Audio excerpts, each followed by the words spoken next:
The morning sun rose slowly over Manila, spilling gold across the rooftops of rusted tin and broken cement. In a narrow alleyway that smelled of fried bananas and rain-soaked clothes, 14-year-old Noel Ramos was already awake. His voice, soft, raspy, still waking up, hummed the first lines of Michael Jackson's Man in the Mirror. He sang not to entertain, but to gather courage for another day. His home was barely more than a single room, a wooden shack with peeling paint, where a single electric fan clicked and coughed in protest. His mother, Maria, lay on a bamboo cot, a faded blanket pulled up to her chest. She had been sick for months now, her once lively face pale and thin. Her coughs came often, but she always smiled when she heard Noel sing. "Noel," she whispered weakly that morning, "you should eat before you go." He shook his head, brushing the hair from her forehead. "Later, Mama, I'll sing near the jeepney stop. Maybe I can earn enough for your medicine." She tried to protest, but the boy's gentle smile silenced her. Every day, Noel carried his old speaker, a second-hand one given by a kind neighbor, and his cracked phone loaded with a few karaoke tracks. His dream had never been fame or fortune. It was much simpler, to buy enough medicine so his mother wouldn't have to hide her pain. The streets were already alive when he arrived at the corner of Quiapo, one of Manila's busiest districts. Jeepneys honked, vendors shouted their prices, the air shimmered with heat and dust. Noel stood on a patch of sidewalk beside a fruit stall, placed his small speaker on a crate, and adjusted his microphone. The first note floated out, pure, clear, hauntingly emotional. People turned their heads. It was Michael Jackson's Man in the Mirror. Noel's voice, though young, carried an old soul's sincerity. There was something fragile and yet powerful in the way he sang, like he was pouring his whole heart into every word. "I'm starting with the Man in the Mirror." He closed his eyes as the world around him disappeared. A few passersby slowed their steps. Some smiled, some recorded short clips on their phones. A little girl clapped in rhythm. A jeepney driver waiting for passengers tossed a coin into Noel's cap. For 3 songs straight, he sang without stopping. Heal the World, Ben, and Earth Song. The last one was always his favorite because it made him feel close to his father, who used to play that same song on a battered guitar before he died in a construction accident years ago. By noon Noel had collected about 180 pesos, not much, but enough to buy rice and maybe half a strip of medicine. He wiped sweat from his forehead and smiled, proud of his small victory. That's when a tall woman with a camera slung around her neck approached him. She looked like a tourist, maybe American or British, her face glowing with curiosity. "Hey, you have such an incredible voice," she said, crouching slightly so they were at eye level. "What's your name?" "Noel," he replied shyly, lowering his gaze. "Can I record a video of you singing?" she asked. "I'd love to share it with my friends." "You sound like Michael himself," he laughed nervously. "Sure, Mom. But no payment, okay? Just listen." She smiled and pressed record. This time, he sang Man in the Mirror, again, but slower, deeper, like every word meant something personal. The woman stood completely still, her camera focused, her eyes wide. Behind her, even the street vendors paused. For that brief moment, Manila seemed to stop breathing. When the song ended, the woman's eyes shimmered. "That was beautiful, Noel. Really beautiful." She showed him the video on her screen. "I'm going to share this online. The world needs to hear you." He chuckled awkwardly. "The world? I just sing here in the street." She placed a hand over her heart. "Trust me. The world will listen." That night, Noel returned home as the city lights blinked like tired stars. His mother was sitting up, a rare smile brightening her face. "You're back early," she said softly. "I met someone today, a tourist," Noel said excitedly, setting his cap of coins beside her. "She recorded me singing. She said she'll share it online." Maria laughed, a weak but joyful sound. "Oh, Anak, my child, maybe one day, Michael Jackson will hear you from heaven." Noel grinned. "Maybe he already does." They both laughed, and for a brief moment, the small room felt like the happiest place in the world. That night, Noel lay awake, staring at the flickering light bulb overhead. He thought about that woman's words. The world will listen. He didn't know what going viral meant. He didn't even have Wi-Fi. But something inside him stirred. A quiet hope, fragile but real. The next morning, everything changed. It started with a knock at their door. Their neighbor, an old man named Mang Tonyo, was breathless. "Noel, your face, it's all over Facebook. My niece showed me. You're singing Michael Jackson. Millions of people are watching." Noel blinked. Millions. He rushed next door to see. On a cracked tablet screen, his video played. Him, standing barefoot on the street, singing like the world depended on it. The caption read, "Filipino street boy sings, Man in the Mirror, brings me to tears." There were comments in every language. Some said, "This boy has the voice of an angel." Others wrote, "Michael would be proud." And one simply said, "Get this kid on AGT." Tears welled in Noel's eyes as he ran back home. "Mama!" People saw the video, they liked it, they really liked it. His mother, too weak to stand, held his hand tightly. "See, I told you, Anak, the world needs kindness." And your voice, it's your gift to give. Outside, the sounds of the city carried on, vendors shouting, cars honking, children laughing. But for Noel and his mother, the world had just shifted. A door had opened, and though they didn't know it yet, it would lead all the way to a stage thousands of miles away, where a boy from Manila would soon make Simon Cowell cry and the world believe in miracles again. Noel could hardly sleep the night his video went viral. Outside, Manila buzzed with its usual noise, tricycles rattling down the street, vendors calling out, Tahoe. But inside the tiny room he shared with his mother, the world had become strangely quiet. Every few minutes he'd unlock his neighbor's old phone to refresh the video page, 1 million views. Then 2. Comments poured in from across the globe. People wrote messages in English, Spanish, Korean, even Arabic, all saying the same thing. This boy deserves a stage. Maria watched her son staring at the screen, her tired eyes glistening with hope she hadn't felt in years. Noel, she whispered, maybe this is God's way of opening a door for you. He turned to her, his voice trembling.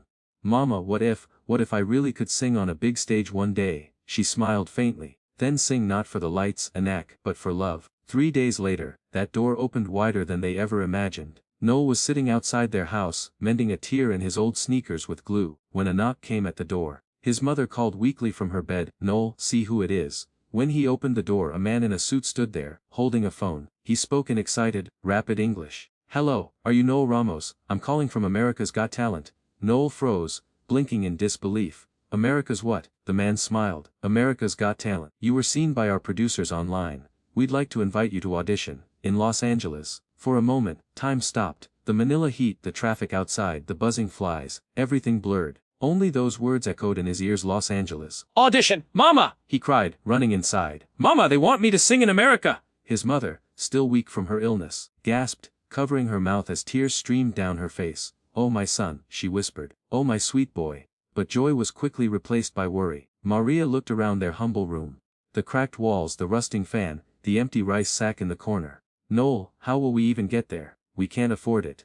Noel's excitement faltered. He sat down beside her, silent for a moment, then determination lit his eyes. I'll find a way, Mama, I promise. The next few days were a whirlwind. Their neighbors, who had always heard Noel singing on the street, came together. Some donated coins, others offered prayers. His music teacher from elementary school visited with tears in her eyes, handing him a small envelope. For your dream, Noel, she said. You've always had something special. But it still wasn't enough. That night, as his mother coughed softly beside him, Noel saw her reach into a small tin box under her bed. She took out a single item, a gold ring, dull from years of wear, her wedding ring. No, Mama, Noel said immediately. She smiled sadly.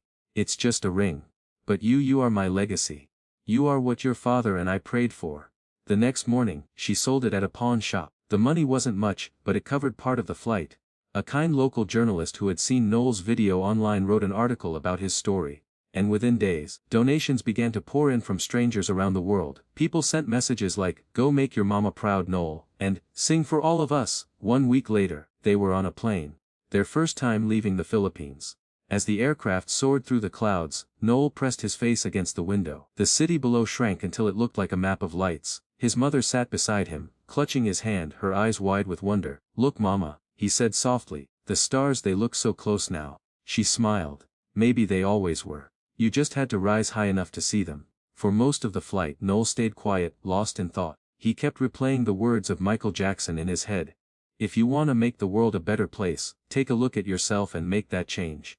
He whispered those words like a prayer. When they landed in Los Angeles, everything felt enormous. The highways, the buildings, the sky itself. They were greeted by a kind AGT staff member holding a placard with his name, Noel Ramos. At the hotel, Noel couldn't stop marveling at everything. The soft bed, the hot shower, even the view from the window overlooking the city. "Mama," he said with a laugh, "I think the air here smells like hamburgers."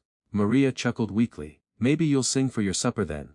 The day before his audition, Noel visited the AGT theater for rehearsals. As he stepped onto the empty stage, the lights above him blazed like tiny suns. Rows upon rows of red seats stretched into the darkness. It was overwhelming. He stood there, microphone in hand, feeling the weight of silence. Then, in a whisper, he sang a line. "I'm starting with the man in the mirror." His voice echoed across the hall, raw, vulnerable, beautiful. A few crew members stopped working and turned to listen. Even the sound technician, an older man with headphones around his neck, paused and said softly, "Kid, you're gonna make people cry." Noel smiled shyly. "That's okay, sir. I just want them to feel something."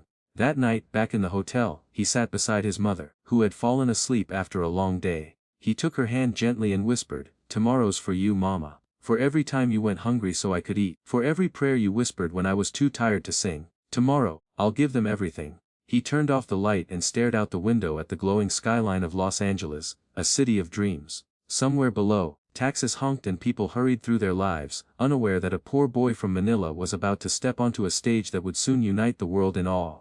At dawn, the first light touched his face. He opened his eyes, heart pounding with a mixture of fear and excitement. He thought of the streets of Quiapo, the noise, the dust, the people who had dropped coins into his cap. He thought of his mother's gentle smile, his father's old guitar, the tourist who stopped to listen. Every voice, every moment, had led him here. He whispered to himself, "Tomorrow, they'll hear not just me but every dreamer who ever sang in the dark."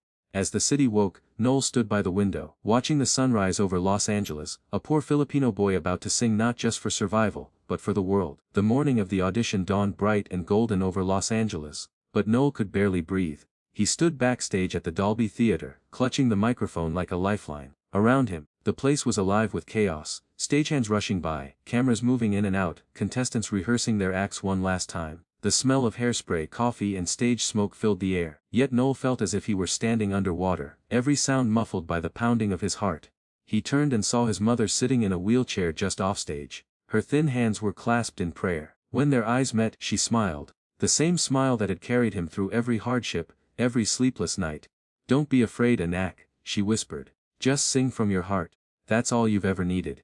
Noel nodded, swallowing hard. He wasn't afraid of forgetting the lyrics or missing a note.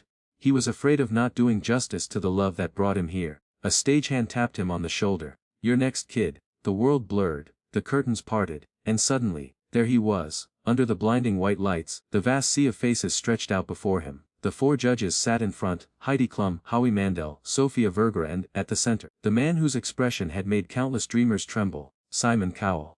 Noel's knees wobbled slightly as he walked to the center of the stage. The microphone trembled in his hands. Simon leaned forward, studying him. "Hello, young man. What's your name, and where are you from?" "I'm Noel Ramos," he said softly, his accent coloring every syllable. "And I'm from Manila in the Philippines." The audience erupted in cheers, a wave of encouragement that made his chest tighten with emotion. Simon nodded slowly. "How old are you?" "Noel, 14, sir." Simon smiled faintly. "And what will you be singing for us today?" Noel's fingers tightened on the mic. "Earth Song" by Michael Jackson. A murmur rippled through the audience. It was one of the hardest songs in the world. Few dared to attempt it. Simon raised an eyebrow. "That's a big song for someone your age. Why that one?" Noel took a deep breath. His voice trembled but carried conviction. "Because it's about healing the world, and I sing for my mother, who's sick. I want her to get better. I want the world to feel better too." A hush fell over the room. Simon nodded once. "All right then, Noel, let's hear it." The music began, a soft hum of strings and drums. Noel closed his eyes. For a moment he wasn't standing on a grand stage anymore. He was back on the streets of Manila, barefoot, with car horns blaring and children running past him. He could smell the dust, feel the sun on his skin. He could hear his mother's voice, gentle and warm, "Sing, Anak, don't ever stop." And so he sang. What about sunrise, what about rain? His voice was light at first, trembling with emotion. But as the melody rose, something inside him broke open, a flood of raw power, sincerity and pain. Each word seemed to carry a lifetime's worth of love and longing. The entire room went still. People stopped breathing. By the time he reached the chorus, the boy was no longer just singing.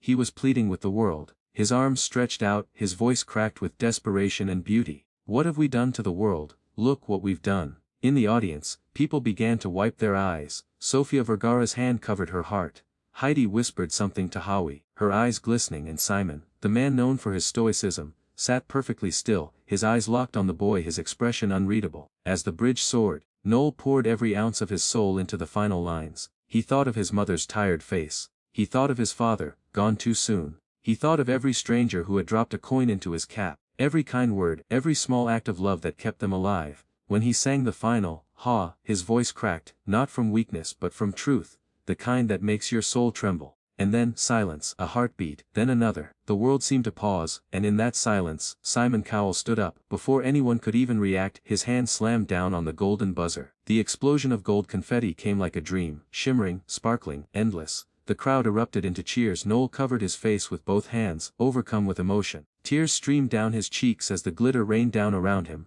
Simon was already walking toward him. He placed a hand gently on the boy's shoulder. That, Simon said, his voice breaking slightly, was the most honest performance I've ever heard. The audience roared louder. You didn't just sing, Noel, Simon continued. You told us a story, your story, and you reminded us what music is supposed to do. It's supposed to heal. Noel's lips trembled. He could barely speak. Thank you, sir. Thank you so much. Behind him, his mother was wheeled onto the stage by a staff member. When she saw the confetti, her hands flew to her mouth. Noel, she cried, her voice shaking. He ran to her and hugged her tightly, both of them crying, surrounded by the gold rain. The audience rose to their feet again, clapping and cheering for a love so pure it transcended language and fame. Sophia wiped her tears and said into the mic, that's not just talent. That's the kind of heart that makes this show worth it. Howie added, Noel, you reminded us that greatness doesn't come from where you are. It comes from who you are. Heidi leaned forward, smiling through her tears. You're going to change lives, sweetheart. As the music swelled and confetti continued to fall, Simon whispered something only Noel could hear. Never forget this moment. The world needs more people who sing like you. With love. Noel nodded, still shaking. Thank you, sir. I won't forget. When they left the stage, Maria clutched her son's hand. You did it, she whispered. You really did it. He turned to her, tears still shining in his eyes. No, Mama, we did it. As they disappeared backstage, the camera zoomed in on Simon Cowell, the man who had made thousands of stars, now wiping the corner of his eye. He looked straight into the lens and said softly, sometimes, the smallest voices come from the biggest hearts. The audience cheered again, but Noel and his mother didn't see any of it. They were holding each other, trembling with gratitude and disbelief, as somewhere above them, golden sparkles still drifted down, like blessings falling from heaven. And that's how, in a single performance, a boy who once sang for coins on a Manila sidewalk became a symbol of hope for millions. Proof that dreams can rise from even the humblest of places, carried on the wings of love, music, and faith. The confetti had settled, but the echoes of Noel's song lingered like a memory no one wanted to end. Backstage the world buzzed around him, producers cheering, camera flashes popping, crew members shouting instructions. Yet he felt weightless, like his feet hadn't touched the ground since that golden rain fell. He could still hear the last chords of Earth's song, reverberating in his chest. But more than the applause, more than the golden buzzer, what he felt most vividly was his mother's hand, trembling, warm, proud, holding his. You did it, Anak, she whispered, her voice cracking through tears. You gave them your heart. Noel wiped her cheek gently. We did it, Mama. You believed in me when nobody else did. A producer rushed over, grinning wide. Noel, that performance, wow. You're trending everywhere. Twitter, YouTube, TikTok, everyone's talking about you. Noel blinked. Trending. The producer laughed. It means the whole world is watching you right now. He didn't fully understand the concept, but he understood enough. His song had reached beyond this theater, beyond Los Angeles, beyond the ocean that separated him from home. Moments later, a woman from the press guided him into a room filled with flashing lights and microphones.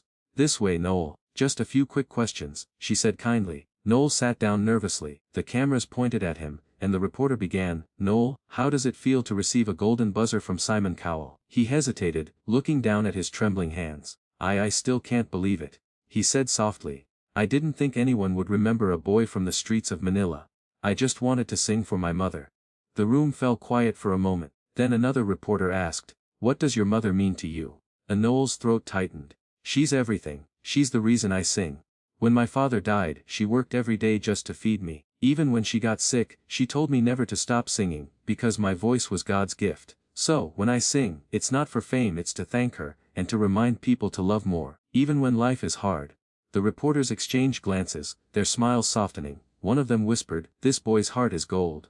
Leader. As Noel and Maria waited in the green room, Simon Cowell entered quietly, carrying a small water bottle and that familiar, thoughtful expression. The noise outside dimmed instantly, as if everyone knew something meaningful was about to happen. Simon approached slowly and knelt beside Noel's chair. How are you feeling, young man? Noel's eyes widened. I don't know, sir. Happy, scared, grateful. Simon chuckled. That's a good combination. He placed a hand on Noel's shoulder. You know, I've been doing this for a long time. I've seen thousands of auditions, people chasing fame, money, recognition. But you. He paused, choosing his words carefully. You didn't come here to impress anyone. You came here to heal something inside all of us. Noel's eyes filled with tears. I just wanted people to feel what I feel when I sing. Love, hope, faith. Simon nodded slowly. You did exactly that. He glanced toward Maria and smiled. And you must be the mother of this incredible young man. Maria tried to stand, but Simon gently stopped her. Please, stay seated. You raised a miracle. her voice broke. All I ever asked was that he keep his heart kind. The world can be cruel, but kindness makes you strong. Simon's eyes softened. He got that from you. That night, clips of Noel's audition flooded the internet. Within hours the video amassed over 50 million views. Social media was ablaze with comments. This boy just brought Michael Jackson's message back to life. Not a dry eye in the house. Simon's golden buzzer was instant. And well deserved. From the streets to the world stage. What a voice, what a soul. Celebrities tweeted about him. Teachers played his video in classrooms to inspire their students. Hospitals shared it on their screens, saying it gave their patients hope. But what touched Noel most wasn't the fame. It was the messages that came from ordinary people. A single mother wrote, "Your song reminded me to keep fighting for my children." A soldier wrote, "You made me cry in years." And one message, from a young boy in Brazil, simply said, "I want to sing for my mom too." When Noel read that one, he whispered, "That's the real prize, mama. It's not the golden buzzer, it's knowing someone somewhere feels less alone because of my song." Maria smiled through her tears. "You see, Anak, you didn't just sing, you shared your soul." The next morning, Noel appeared on a talk show. The host, a cheerful woman with a bright smile, welcomed him with applause. "Ladies and gentlemen, please welcome the boy who made Simon Cowell cry." The audience cheered as Noel shyly waved. "So Noel," the host said, "you've become a global sensation overnight. How does it feel?" Noel hesitated, looking thoughtful. "I'm thankful. But I don't want people to just remember my voice. I want them to remember what Michael Jackson said, that we can all make the world better, even in small ways." The host leaned forward. "You're only 14 and already so wise." Noel blushed. "Maybe because I've seen how hard life can be. When you have little, you learn to see the good in everything." The audience applauded again. Not because he was famous, but because he was real. Later that evening, as the sun set over Los Angeles, Noel and his mother sat on a park bench overlooking the glowing city skyline. The breeze was soft, carrying the faint sound of traffic and laughter. Noel looked up at the stars, the same ones he used to see from his rooftop back home, though now they felt closer. "Mama," he said quietly, "do you think Papa can see us?" Maria smiled gently. "Of course he can. He's probably bragging up there, telling everyone, 'That's my son.'" Noel laughed softly, but then grew serious. "I think I finally understand something, Mama. Singing isn't just about hitting notes, it's about giving love away. The same love you gave me." Maria's eyes shimmered. "And that's what makes you special." You sat there for a long time, saying nothing, watching the city lights flicker like fireflies.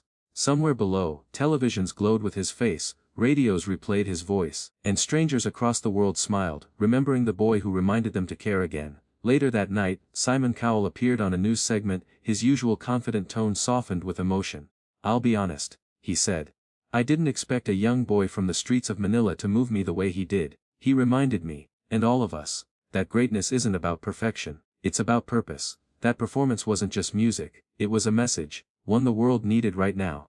The interviewer nodded. "So you really pressed the golden buzzer instantly?" Simon smiled faintly. "I didn't press it, my heart did."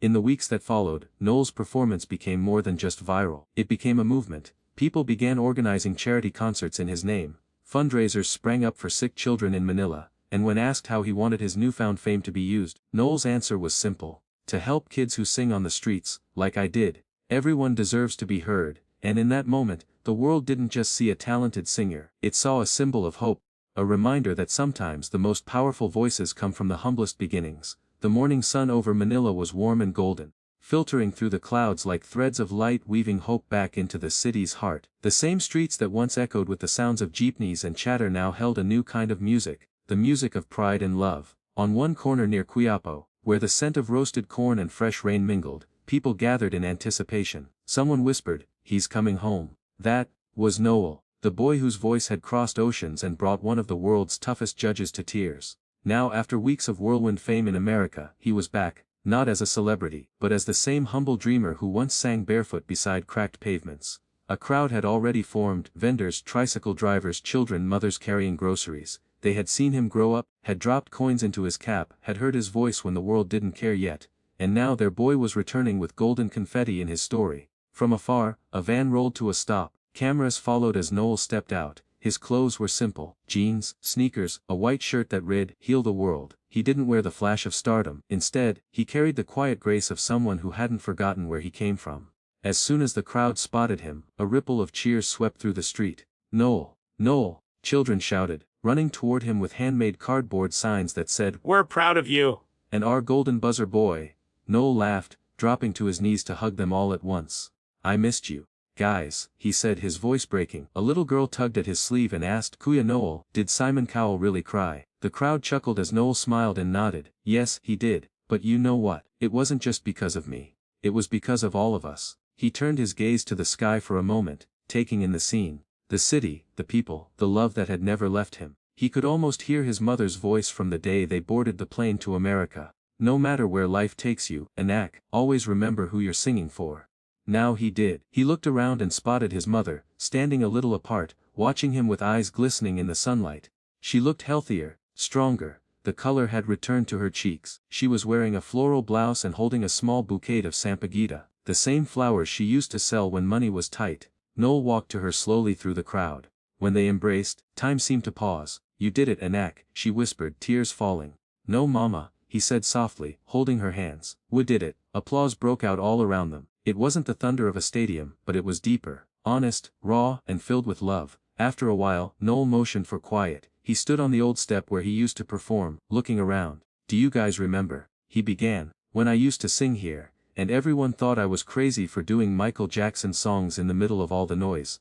The crowd laughed and nodded. Well, Noel smiled. This is where everything started, and today I want to sing one more song right here, not for fame, but for all of you, for the world. Someone handed him a small portable speaker. He connected his phone, pressed play, and the familiar intro of Heal the World floated through the Manila air. He closed his eyes and began to sing. His voice, though the same, carried something new. It was fuller, brimming with gratitude and faith. The children joined in, their small voices rising with his. People stopped passing cars to listen. Even the noise of the city softened, as if giving space to something sacred. Heal the world, make it a better place for you and for me, and the entire human race. As he sang, Noel saw faces in the crowd, faces that told stories. A tired vendor smiling through tears. A young boy clutching a picture of Michael Jackson. An old man closing his eyes, swaying to the rhythm, and his mother, her hands clasped, whispering every lyric. And then something extraordinary happened. As Noel reached the chorus, the whole street began to sing with him. From corner to corner voices rose together, blending into one great harmony. No microphones, no judges, no cameras could capture the beauty of that moment. It wasn't just a song anymore, it was a prayer for sick mothers, for hungry children, for forgotten dreams. A prayer for a world that sometimes forgets how to love, but always finds a way back when someone reminds it to. By the time Noel finished, the crowd was silent again, caught between awe and tears. A little boy broke the quiet, clapping his hands, and soon the entire street was cheering, shouting his name. Reporters later asked him how it felt to sing again in the same place he once struggled. Noel simply said, "This corner was my first stage, and the people here, they were my first audience. They believed in me when no one else did. That's why I came back. Because fame means nothing if you forget where your heart began to sing." His words spread across social media that night, touching hearts across the world. People from different countries commented, "Thank you for reminding us what music is about," and, "This boy is proof that kindness and humility are louder than any fame." Later, as the sun set over Manila, Noel sat beside his mother, their hands entwined. The crowd had gone home, but laughter and songs still lingered in the air. His mother turned to him and said, "You changed so many lives, Anak." Noel smiled. "No mama, I just sang." The people changed the world. He looked at the horizon, the same skyline that once felt too far to dream beyond, and whispered, "Maybe that's what Michael meant all along. You can heal the world, one voice at a time." The camera of life slowly zooms out. The image of a boy and his mother sitting in the heart of Manila, surrounded by the echoes of hope. The same streets that once echoed with survival now sang with possibility, and as the credits of life's most human story roll, Noel's voice is heard one last time, calm and pure. You don't need a big stage to make a difference. Just a big heart. The final image, golden light glows across the street corner, where one boy's dream began, and where the world learned that true greatness doesn't come from being seen by millions, but from touching even one heart deeply enough to make it sing again.